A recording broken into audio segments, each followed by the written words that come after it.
Sull'economia diciamo che le imprese probabilmente stanno reagendo, hanno capito la lezione della crisi e si è capito che non sarà più come prima e quindi la situazione è moderatamente in evoluzione positiva. Abbiamo due grossi problemi come sindacato, tutti e due legati al problema occupazionale, al problema del lavoro, e cioè con le nuove e con le innovazioni che ci saranno riusciremo ad avere posti di lavoro per tutti? Questa è la prima domanda. E poi la qualità del lavoro: sarà un lavoro più precario, sarà un lavoro più stabile, sarà un lavoro con più diritti o meno diritti? E questa è la sfida del prossimo anno e che ovviamente non si esaurirà il prossimo anno. Quindi sotto il profilo dell'economia guardare al futuro con una qualche ragionevole positività, non senza contraddizioni. Persiste uno zoccolo duro di 6.000 lavoratori che non riesce a rioccuparsi.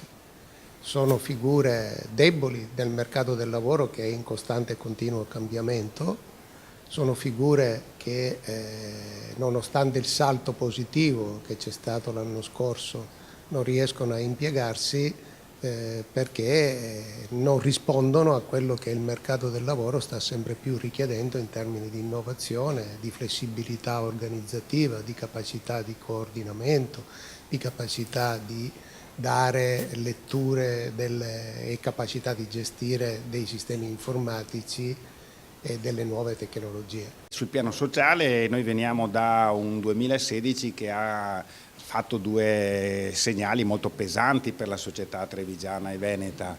Uno è la crisi delle banche popolari, Veneto Banca e Popolare di Vicenza, l'altro è il fenomeno dei profughi dell'immigrazione che nel nostro territorio ha trovato un riscontro molto contraddittorio.